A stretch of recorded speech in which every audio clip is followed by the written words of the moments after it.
balik lagi ya di podcast kesayangan kamu bareng aku Purnama. Yang mana bakal bahas apa ya? Kamu kepo lah, kepo nggak? Siapa lagi yang aku tentunya nggak sendiri dong. Kalau bahas podcast kayak gini, tentu kita harus sama ahli dan sumbernya. Di sini udah ada kakak-kakak ya dari pemenang Top 7 Seed and Scale 2025 ya kan? Hai, sampai halo semuanya. Nah, di sini kakak ini aku tuh sebenarnya udah kenal, tapi tuh belum lengkap banget kalau mereka tuh nggak kenalin diri lebih dalam ya. Karena apa ya? Kalau nggak kenal, maka nggak sayang ya nggak sih? Tuh. Halo kakak, boleh dikenalin nggak sih namanya siapa, dari mana? Ya gitu deh pokoknya biar dekat kita. Iya, oke. Semuanya, halo, nama aku Gabriel, aku dari Fakultas Pertanian, jurusan Agroekoteknologi. Di sini aku dari agroplus.id, as a CEO-nya. Oke, halo semuanya. Kenalin, nama aku Muhammad Rizky Alfiansyah, biasa dipanggil L. Aku dari Kimia, angkatan 23, dan di sini aku menjabat di agroplus.id sebagai CFO. Keren banget ya Sobat UB Radio dan aspirasi. Kamu harusnya bisa sih kayak bakal dapat insight baru dari kakak-kakak ini. Tadi aku notice sih, angkatan berapa? Aku angkatan 24. Iya, aku 23. Kan masih muda-muda banget loh. Aku agak insecure dikit ya. Wah, Waduh. jangan dong. Nah, kalian udah tahu belum sih kalau tiap tahunnya ya Pertamina tuh ya idaman perusahaan semua orang yang mau kerja tuh ada kompetisi yang namanya Pertamina Seed and Scale ya. Seed and Scale Pertamuda. Nah, setauku nih mereka ini masuk nih di top 7 itu. Boleh diceritain gak sih gimana perasaannya masuk ke top 7?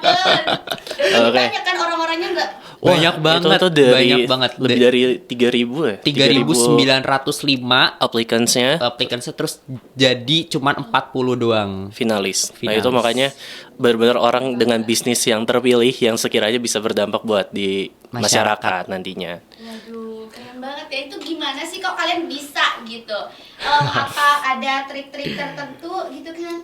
Wah, triknya. Oke, kalau misalkan dari aku sendiri ya teman-teman ya, balik lagi mungkin kalian lebih fokusin ke model bisnis kalian karena Pertamuda kan balik lagi kompetisi bisnis. Kalau misalkan kompetisi bisnis tanpa model bisnis yang jelas, itu nanti ujung-ujungnya malah blacklist. Jadi kayak nanti di sana ditanyain, kamu nih jualan apa sih sebenarnya kayak gitu. Jadi mungkin buat tips and triknya buat nanti lolos ke Pertamuda nih sampai ke finalis, nanti kalian lihat dulu model bisnisnya kayak gimana, bisnis kalian tuh mau ngapain aja, dan juga kalian juga harus pikirin dampak apa yang dibawa oleh bisnis kalian. Kayak Tapi tenang aja kok, karena fun fact-nya di Pertamuda tuh ada yang sampai lombanya 3 kali 4 kali mereka masih di situ terus. Iya, betul. Dari Ada- tahun-tahun sebelumnya. Dari gitu ya? tahun-tahun Dari sebelumnya. ada kita kenal tuh dia dari maba sampai sekarang udah mau lulus masih ikut terus dia di situ.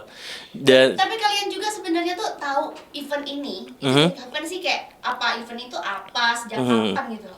kita tuh tahunnya dari DIKST karena kita juga under DIKST juga.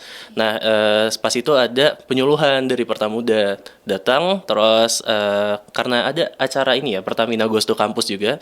Jadi mereka ngenalin Pertamuda tuh seperti apa dan lain-lainnya.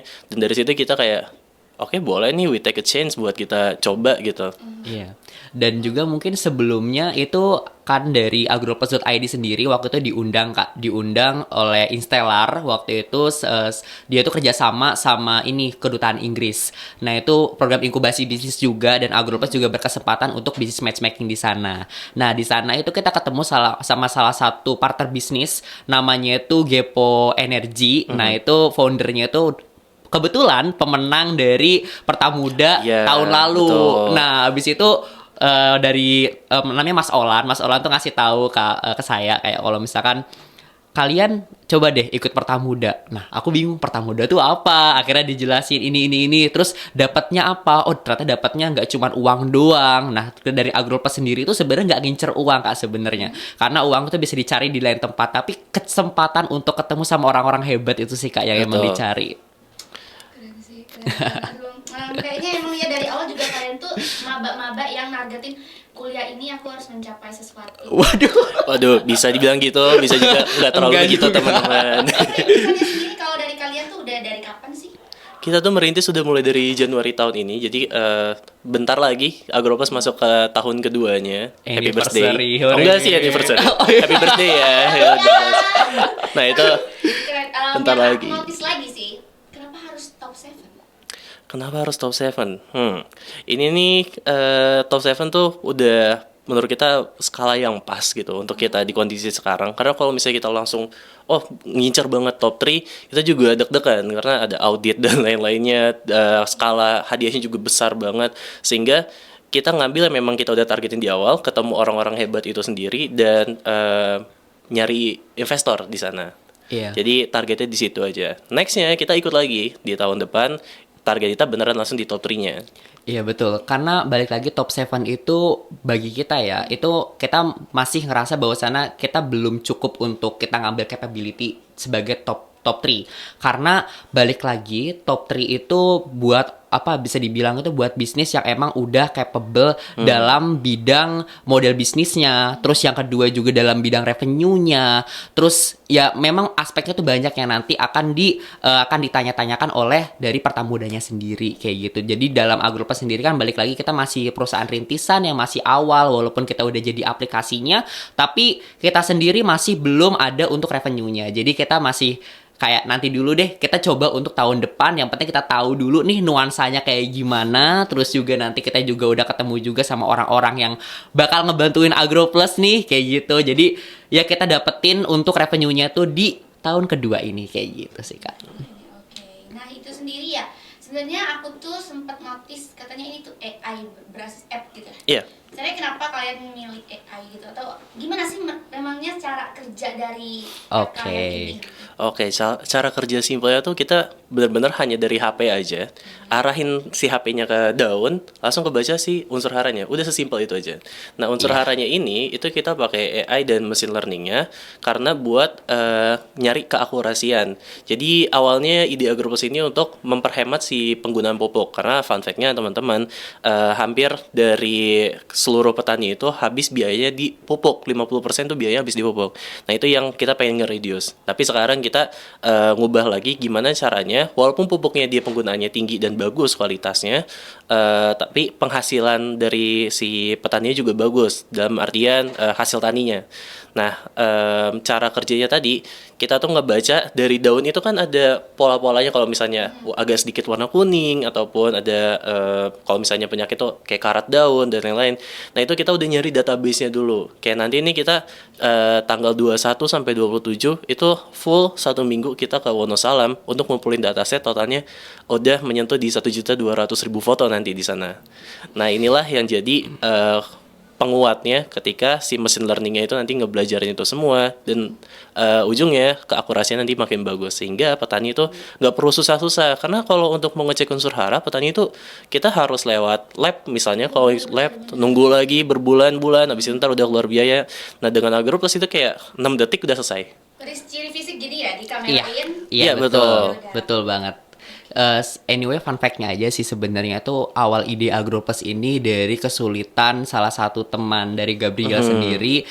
Itu bapaknya memang petani jagung. Nah, beliau itu memang bisa dibilang kesulitan dalam mengidentifikasi ini tanaman saya kenapa kira-kira. Nah, kalau misalkan tadi sudah dijelaskan oleh Gabriel, kalau dari pemerintah kan bisa dibilang mungkin lama untuk mendapatkan informasinya. Nah, gimana sih kalau misalkan kita ngebuat informasi yang emang dibutuhin sama si petani kayak gitu, mulai dari jenis penyakitnya, hamanya, terus juga unsur haranya, bahkan mungkin bisa dibilang rekomendasinya juga kayak rekomendasi penanaman, terus juga rekomendasi pupuk sama pestisida yang emang tepat dalam kondisi tertentu kayak gitu. Kan tiap daerah beda-beda ya Kak. Nah, makanya itu dari AI kita itu bisa rekomendasiin secara detail kira-kira dari si daerah tersebut itu kira-kira butuhnya apa kayak gitu. Jadi intinya outputnya nanti si petani bisa merencanakan wilayah ketika untuk bertani lebih pas dan sesuai. Oh, kalau misalnya kita tanahnya rusak unsur haranya gini, kita harus ini dulu deh, pengolahan lahannya seperti ini, sehingga karena kita meranahnya di industri kopi untuk awal ini, kita tuh mengarah ke kopi specialty, sehingga untuk ngebentuk si kopi ini beneran nanti ada rasa-rasanya di akhir itu tuh sebelum ditanam, sehingga perencanaan wilayah ini yang penting banget ketika nanti petani. PWK nih. Iya betul Betul, tuh. perencanaan wilayah. Kalau di aku banget ya. Jadi ini ya berarti tuh mulai dari tanahnya, tanamannya. Aku kira Betul. tadi itu cuma ya udah kalian tanamannya doang. Iya. Iya, dari daunnya tapi nanti akan keluar sampai ke tanah-tanahnya Outputnya. gimana. Oh, banyak banget dong sampel yang kalian dapat. Betul. Berapa lab ini atau gimana ya? Kita Iya. tuh mainnya belum di lab, belum langsung ke lab. Jadi by ini aja dulu dari jurnal. Terus kita ada dosen-dosen hebat yang memang ngebantu kita untuk ini langsung cocok seperti ini. Jadi dari situ aja dulu. Sama daerah-daerah kita ke UB Forest, terus nanti ke Wonosalam. Ini yang jadi source kopinya kita tuh daunnya kayak gimana nanti ada di situ. Iya.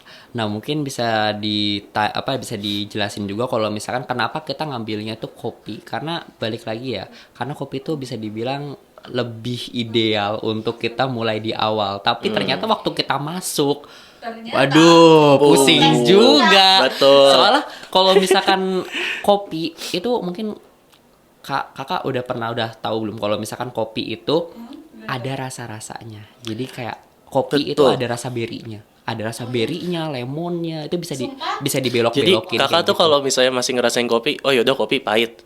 Tapi kalau misalnya udah nyobain kopi habis pahit nih, kok ada rasa belimbing ya? Ada rasa mawar, melati atau coklat. Itu berarti kopinya diolah dengan benar dari mulai penanaman sampai nanti dia roastingan dan brewing itu benar semua. Dan itu masuknya di specialty. Di mana specialty itu harganya kayak bisa 200 gram 100.000, ada bahkan yang sampai tak ternilai harganya 2 gitu. jutaan ke atas. 2 jutaan ke atas. Nah, itulah kopi-kopi yang kita minum nih.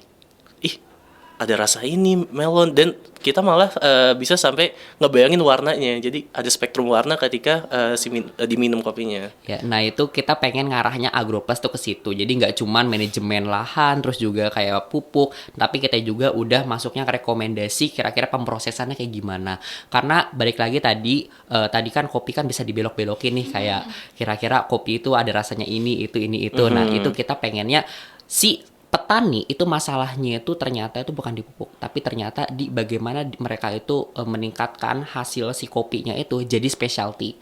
Kan biasanya kan kalau petani itu jualnya waktu green bean-nya doang kan, Kak. Nah, green bean itu kalau dijual itu murah. Dan biasanya green bean itu bisa dibilang itu defect. Jadi kayak mereka tuh bisa dibilang ya nggak sempurna kayak gitu. Nah, oleh karena itu kita pengen loh petani itu bisa dalam konteks skalanya itu specialty kayak gitu. Berarti ini setelah diekstraksi dong kopinya baru Ya, biasanya dari beli. betul. Kira tadi pas kalau aku kan dari kampung juga ya. Misalkan kalau ke dusun deh masuk hutan tuh banyak banget kopi ya. Kita ketik aja. Berarti itu belum bisa lah ya. Belum. Rasa-rasain. Jadi setelah udah diproses, udah jadi kopinya itu baru bisa dari aromanya, dari rasanya itu keluar spektrum warna. Nah, itu yang dibilang ini kopi udah bagus nih. Karena kalau kita ngebayangin spektrum warna bisa juga kopi yang tanda kutip nggak enak gitu. Oh, hitam, kadang rasanya kayak oli samping atau apa. Nah, itu wah ini udah prosesnya kacau atau enggak biji kopi udah berjamur sehingga kita minum ya cocoknya emang pakai susu kadang. Berarti Gitu. emang spesialis di kopi yang memang dari tanaman langsung ya, bukan kayak luwak. Iya, Enggak. betul. Soalnya kita balik lagi kita kopi itu ada beberapa penentu, Kak. Penentunya itu yang pertama dari unsur hara, manajemen lahan, terus juga dari pemrosesan. Makanya kita Agroplus itu pengen ngejadiin dua fitur yang terpisah. Fiturnya tuh ada yang hulu sama yang hilir. Jadi yang hulu itu khusus untuk manajemen lahan. Tapi kalau misalkan yang hilirnya itu pemrosesan. Kayak misalkan roastingnya tuh seperti apa sih supaya benar, supaya nanti jadi kan nanti si petani itu nanti menggunakan aplikasi kami, itu nanti mereka tuh bisa milih mereka tuh pengen kopinya tuh yang rasa apa sih kayak gitu, kayak berry-nya kah atau misalkan lemonnya kah. Nah, nantinya dari situ mereka tuh dicocokin kira-kira dari mereka itu mereka tuh yang ditanam itu kopinya tuh kopi apa. Jadi biar nggak bias. Kalau misalkan mereka kopinya tuh mungkin robusta atau misalkan mereka kopinya tuh arabica tapi mereka pengennya tuh rasanya tuh yang nggak ada di arabica, itu kan nggak bisa. Nah, itu nanti akan diseleksi dan juga akan dicocokkan oleh AI kami kayak gitu. Jadi dari proses hulunya sampai hilirnya kayak gitu sih, Kak. Gitu. Ya ini bener-bener kalau aku ya itu VOV-nya bener-bener perancangan ideal dan komprehensif gitu. Kalau dari hulu ke hilir tuh kayak gitu. Iya benar. Berarti nih salah satu keunggulan dari Agropus ya, itu daripada yang lain. Ini bukan yang aku tebak, yang ini tadi bukan yang kalian bincang-bincang dari tadi. Betul. Iya, betul. Dan kita Pepsi Coffee. ada ketika nanti aplikasi launch di Januari, itu tuh ada pintu masuknya, istilahnya kayak sebagai mahasiswa bisa merasakan dampaknya tadi untuk pembacaan unsur hara. Jadi mereka bisa sebagai apa ya? Sebelum mereka ke lab, mereka bisa uji coba di sini dulu. Terus dari petaninya tadi udah dijelaskan oleh El, dan sebagai institusi perusahaan, nah itu ada fitur tambahannya kami lagi, yaitu tentang pembacaan carbon capture. Nah ini fitur-fitur yang dikembangkan selama nanti bertahun-tahun, mungkin 3 tahun sampai 5 tahun ke depan, untuk bisa sampai jadi banget gitu. Keunikannya gitu. Panjang ya. Panjang, Betul. umurnya juga panjang dan Biar- juga mungkin finansialnya nanti mungkin panjang juga. Harus itu. Tapi ya kalian sendiri sebagai mahasiswa UB tuh lingkungan terus juga fasilitas itu mendukung kalian dalam hal ini atau gimana bisa ya? Wah, mendukung banget tadi yang aku udah bilang ya. UB Forest itu. Andai semisalnya Agroplas ketika lagi ngerjain awal, UB tuh nggak punya UB Forest. Karena kan notabene 556 hektar lahan kopi semua, langsung ke arahnya ke sana sebagai mahasiswa. Nah, kalau itu nggak ada, mungkin Agroplas bergeraknya bukan di kopi dulu, bisa aja ke padi ataupun ke jagung. Karena kebantunya lagi, kopi itu mudah, dia nggak susah dan lain-lain. Nggak Jadi rewel. fasilitasnya ya jelas kebantu banget. Apalagi kayak ruangan, kita disediain sama ruangan dari dosenku di FP, itu ada dikasih ruangan, dan itu jadi ngebantu banget kalau kita misalnya mau rapat atau apa, nanti bisa di sana juga. Terus dari DIKST juga kita Seru DIKST. banyak lah fasilitas yang memang dikasih, kayak kita nggak bisa hiraukan kayak pembiayaan dari DIKST itu termasuk fasilitas yang mana dalam 1 tahun ini kita skalanya itu bisa apa ya kalau Scale disebut? up. Scale up-nya cepat gitu. Karena Boleh disebutin nggak KST tadi panjangannya apa?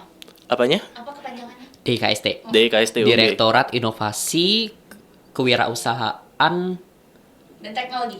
Iya, Ya, Sains dan Teknologi. Sains dan teknologi, Sains dan betul. teknologi. Di situ mungkin dari DKST sendiri kami yang paling ngerasain itu mungkin bisa dibilang ilmunya sih, Kak. Soalnya kita dari DKST sendiri itu kan ngasih workshop yang emang penting bagi kita banget, kayak balik lagi kayak dari financial clarity, terus juga cara nentuin market tuh kayak gimana sih, itu juga penting. Jadi emang DKST ini tempat yang tepat banget buat teman-teman yang emang mau ngebuat bisnis kayak gitu sih. Asik banget ya, jadi tekniknya tuh udah support banget gitu ya. Support Betul. banget. Lingkungannya udah sangat amat support, karena memang UB kan B-nya bisnis kalau Iya. nggak salah.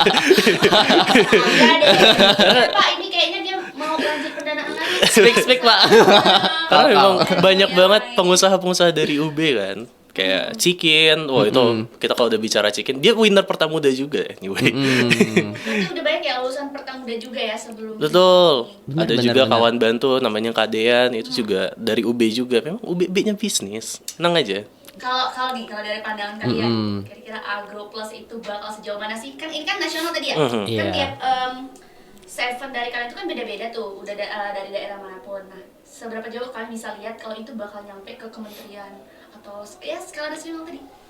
Kalau misalnya skala nasional, progres kita sih masih di Wamendikti, karena kita pas awal pengembangan Agroplas kita ngomongnya langsung ke Wamendikti. Jadi belum memang ke industri pertanian, masih belum, karena linknya masih belum nyampe ke sana pada waktu itu. Tapi pelan-pelan kita lewat perangkat-perangkat desa dari situ-situ dulu untuk nanti nyampainya ke skala nasional. Jadi pelan-pelan dulu aja, dari Malang dulu. Kita nggak mau langsung bek Indonesia gitu, karena sistemnya akan susah. Terus paling penting tuh sekuritasnya gitu. Sekuritas pengguna akan menjadi tantangan terlalu besar untuk kita yang masih mahasiswa. Karena kalau skalanya kita mau upscale di luar sampai provinsi Jawa Timur pun, ya kayaknya itu cocok kalau bisa kita udah lulus dan kita bayar orang yang memang profesional untuk ngurusin sekuritas Kita pengguna. doain ya sobat aspirasi Bismillahirrahmanirrahim, semoga Amin. berhasil ya. Amin. Pelan-pelan kita minum dulu, silakan ya. Oh, Boleh, Oke. boleh. Ya, oke. Guys, santai aja. Ini lagi pekan UAS juga ya. Iya betul. Wah, aku gimana? Sebenarnya agak kepo-kepo sih kalian nyimbangin antara akademik dan proyek-proyekan ini ya. Kita tuh ngimbanginnya itu dengan apa sih namanya tuh, aku lupa deh. Surat kontrak. Iya, Jadi kita di mana kita ada jam kerjanya. sehingga imbang. Kita tuh surat kontrak kita tertera jam kerja kita tuh dari Jumat sampai Minggu mulai dari dari jam 4 sore sampai 9 malam.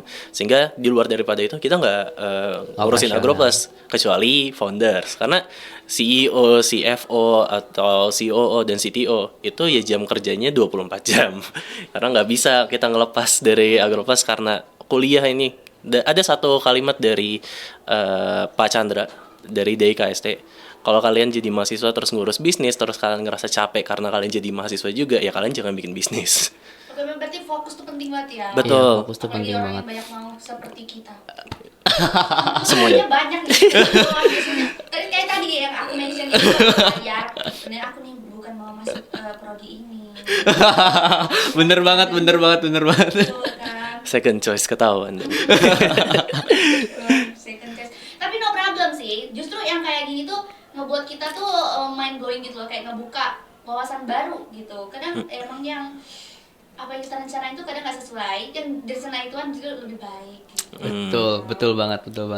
Nah, kalau dari kalian sendiri gitu, gimana sih cara ngejangkau para petani yang ya golongannya pasti nggak sama kayak kita ya, gitu. Jadi kan lebih mawas terhadap teknologi gitu. Apakah dari awalnya ya negosiasi itu tadi yang kalian bilang ke perangkat-perangkat, atau ada tips tersendiri nih dari kalian secara personal?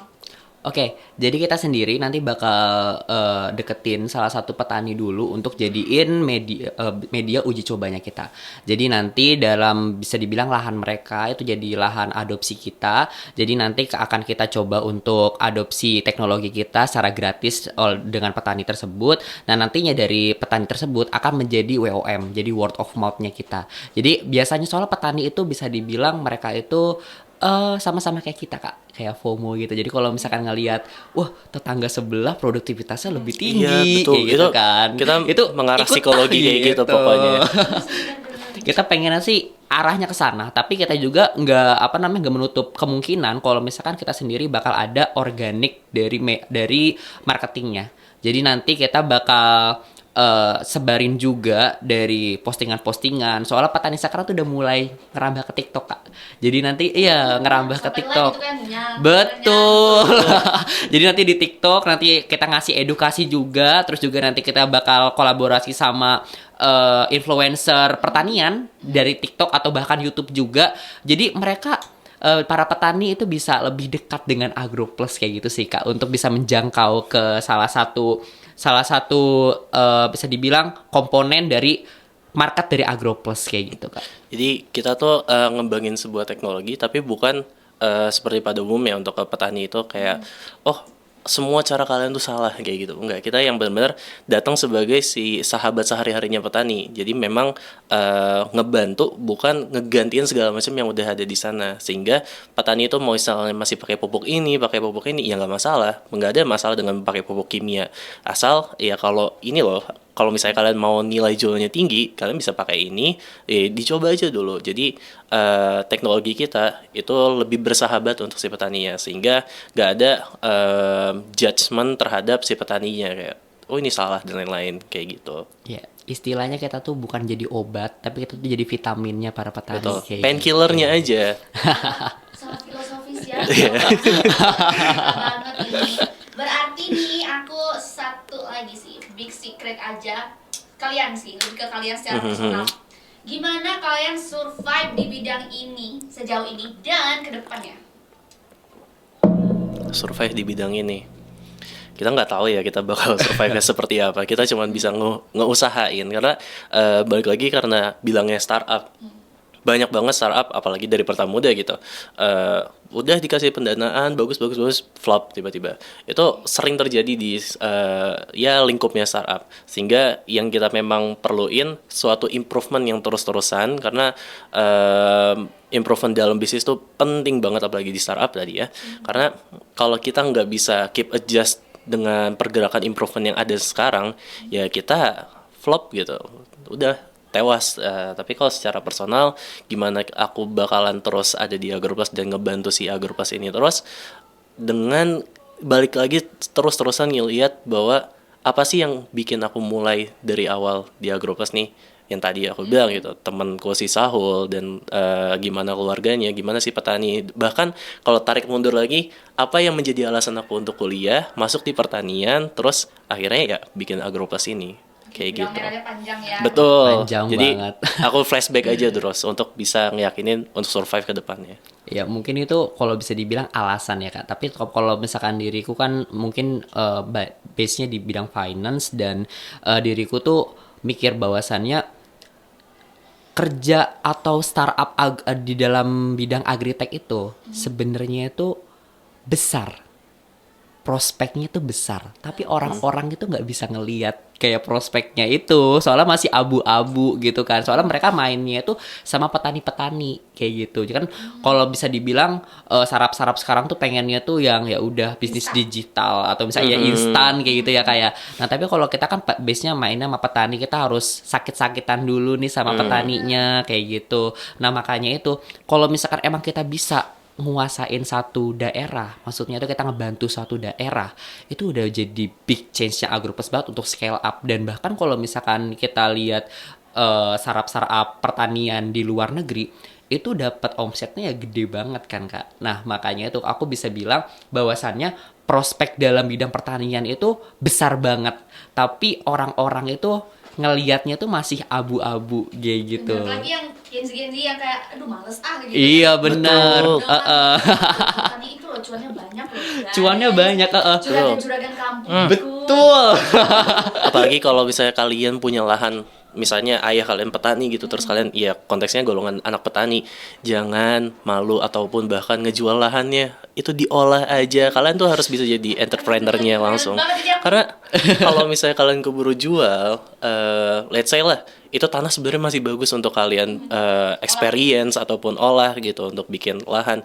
Itu tuh kasih otak-atik sedikit aja dengan ilmu kalian sekarang, kalian terapin, ya jadi duit besar banget gitu kalau kalian incernya duit. Tapi kalau ngincernya dampak ke masyarakat, makin sempit lahan pertanian, ya kita nanti kesusahan buat makan, ujung-ujungnya kalian beli makanan mahal. Gak mau kan Malang ayam geprek jadi 20.000. Mahalan gitu. Berarti kedepannya Agroplus ini bakal kalian kompetisi lagi ya? Kita akan terus kompetisi karena kita ngikutin caranya Bukalapak pada saat dulu itu dengan ikut kompetisi untuk nyari keuangan revenue masukannya. Cuman target kita di tahun depan ini untuk di skala internasional. Kita mau coba di lomba-lomba yang di internasional. Ada yang dari Jepang, terus dari Turki juga ada. Nah ini yang kita lagi siapin buat ke sana. Ya, dan juga kita juga kan tahun depan ini kita udah mulai dapat revenue ya kayak. Nah, jadi kita sendiri udah mau siapin financial clarity-nya kita, terus juga foundation-nya kita supaya nanti kita siapa tahu di tahun depan kita bisa nge-guide satu investor lagi kayak gitu. Kayak kita bisa nge-guide, terus nanti bisa jadi ngebantu Agroplus dan juga mungkin kita bisa ngedapetin strategic partnernya juga kayak gitu sih, Kak. Tips and trick dong kakak pasti kayak gitu nih misalkan bagian nonton. Trik aku mau ikut ke depannya kira-kira ada nggak nih dari kakak sendiri? Implisit boleh, eksplisit boleh. Mau ikut apa nih? Ikut Agroplusnya kita buka. Iya, atau Dua-duanya. Boleh. Oke. Agroplus satu. Oke. Kalau Agroplus ya kita mungkin kalau misalnya teman-teman mau bikin startup tentang pertanian, kalian bisa banget untuk ikut startup yang udah jalan dulu, biar kalian bisa ngelihat. Salah satunya Agroplus, terus ada Arina dari FTP itu ya. Kalau untuk Pertamuda, tips and triknya pede aja dulu, kalian lihat skala bisnisnya seperti apa, lihat apa yang lagi dibutuhin sama si company-nya, Pertamina lagi fokusnya kemana, kalian lihat CSR-nya, terus udah mainlah di situ, puterin di urusan di situ, nanti kalian ngembangin di bagian finansial, karena financial statement itu penting banget, baik atau tidaknya perusahaan kalian itu dilihat dari financial statement-nya.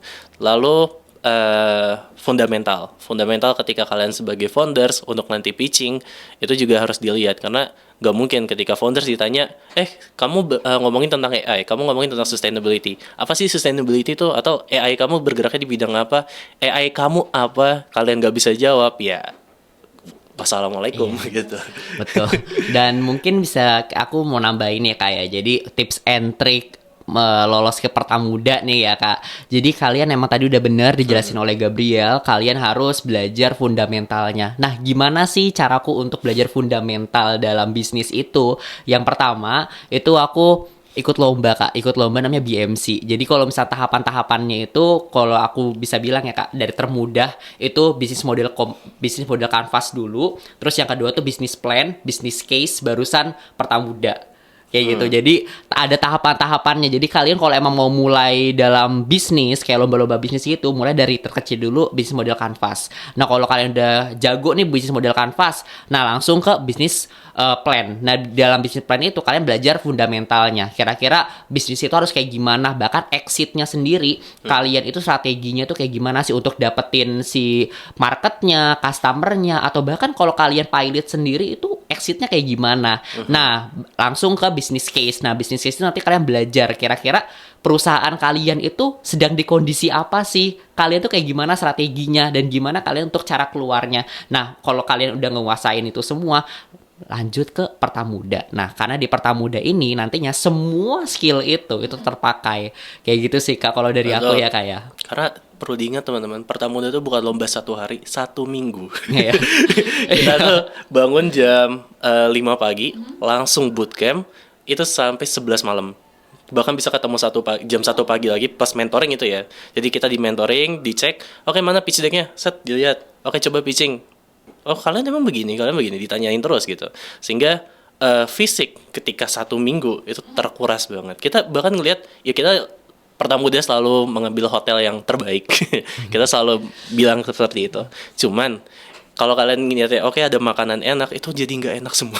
Iya, literally. Jadi kayak nggak ada niatan pengen makan, bener-bener aduh ya udah ini yang penting selesai karena capek banget, itu terkuras banget energi. Bahkan dia hari pertama langsung nangis dia. Iya, aku pertama nangis.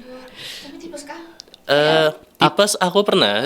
Jadi itu kalau sebelum acaranya tuh. Jadi kita pengumuman sebulan sebelum acara itu aku siapin langsung tipes pas kena DB itu barengan. Oh, lobak banget. Itu nyiapin berkas-berkas bolak-balik UB Forest, bibit kopi aku harus ambilin gitu. Itu persiapannya. Gantian mau berangkat Hamin 1 minggu operasi. Iya, ada operasi. Operasi. Jadi kita berangkat dua-dua dengan kondisi yang baru setengah sehat, tapi langsung dihajar ke sana juga.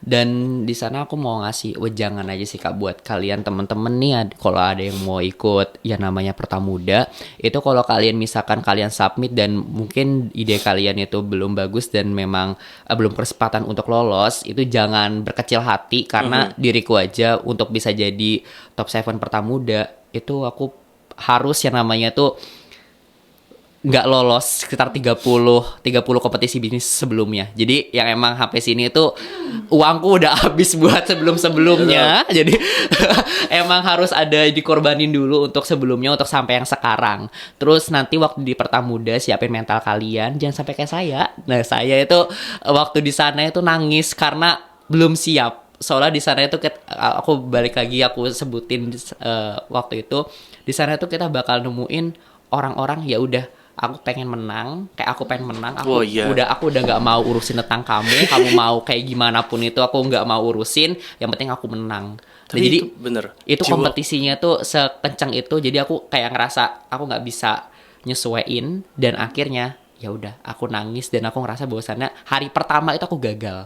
Terus aku nangis sampai aku diomongin sama salah satu CEO-nya JP Pro itu yang organizernya di Pertamuda itu ngasih wejangan kalau misalkan kamu ini tolonglah dijaga, kayak misalkan dijaga bisa dibilang mentalnya kayak gitu dikasih wejangan kayak gitu.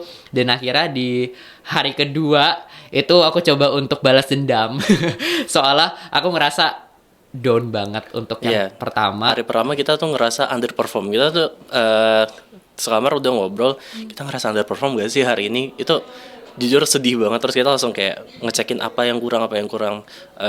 Cuman ketika udah dikasih wejangan dan lain-lain, dan dia juga udah preparing buat besokannya, itu totally different gitu. Tampil beda di hari selanjutnya. Jadi misalnya ngerasa kalah di awal gitu, nggak masalah, tapi tetap keep it up untuk apa perbaikan selanjutnya, karena teman-teman itu jiwa kompetitifnya di sana tuh harus dijaga, emang kayaknya harus kencang banget gitu. Kadang kita kayak kompetitif yang sampai startup yang gitu apa ya kira-kira kelemahannya, kira-kira kita bisa nyari apa ya untuk kita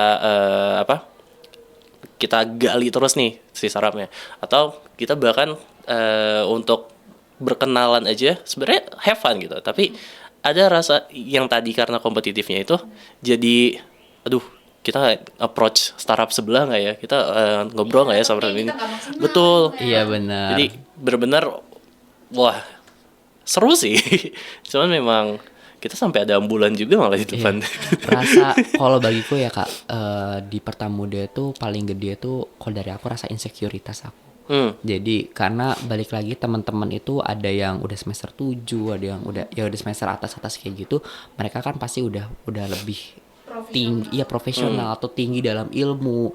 Terus bahkan mereka juga lebih ngerti, apalagi mereka dalam cakupan prodi bisnis. Sedangkan aku kimia, literally di sana aku tuh cuma ada 2 orang doang yang dari MIPA, kimia sama biologi dari ITS kalau nggak salah itu. Nah kita di sana kayak kita kalau misalkan menang kita ini ya apa kalau ini gini, kalau misalkan kita menang kita selalu nyemangatin, tapi kalau misalkan kita kalah kita nyemangatin juga ya, tapi kayak gitu. Soalnya di sana literally background itu pada bisnis semua Kak, bisnis pada kenceng banget. Nah kita literally kayak yang aduh ini ngomongin apa gitu kan. Iya, pemula. betul. Kita baru pertama kali juga. Yang lain kan yang tadi aku bilang ya, udah berkali-kali bahkan udah sampai mau lulus itu kita kayak kecil udah benar-benar kita tuh dinasehatin juga sama Pak Chandra. Memang ketika lagi di atas tuh kan gonjang-ganjingnya wah parah banget. Tapi kita harus nyari supportive sistemnya gitu, sehingga ketika kita waktu di bawah itu kita nggak yang udahan kali ya, nyerah ini. Nah makanya kita di sana tuh ngumpulin startup agriculture, jadi kita kayak bikin komunitas sendiri. Ada aku lupa startup apa aja, Aigra, terus ada Art Studio, dan itu kita yaudah saling suportif untuk kita ngobrolin, karena mungkin mereka bukan background pertanian, aku background pertanian, dan mereka bisa saling sharing jadinya, sehingga sebelum hari pitching gitu ataupun final day itu kita udah sama-sama siap untuk ngehantam di sana semua. Wah, Sobat Inspirasi menginspirasi banget ya, sesuai sama podcast kita ya kakak-kakak berdua ini. Aku beruntung banget bisa berbincang dengan mereka hari ini. Tadi tipsnya banyak ya, mulai dari kalian memang harus ngerasain plus minus dan dari akar banget ya kalau pengen ngembangin sesuatu. Kedua, fundamental juga yang harus dipelajarin ya. Akademik tuh emang harus jalan guys, jangan cuman non akademik doang yang maju gitu ya. Dan survive sih, lebih ke saling menyokong satu sama lain. Nah, makasih banget ya udah datang Thank you, ke Kak. podcast by UB Radio. Mungkin setelah ini kita bakal undang lagi kalau kalian menang lagi. Wih, siap boleh. Ya. Kita doain ya Sobat Inspirasi. Thank you banget. Aku pamit undur diri, kita pamit undur diri. See you and bye bye. Thank you guys. Bye.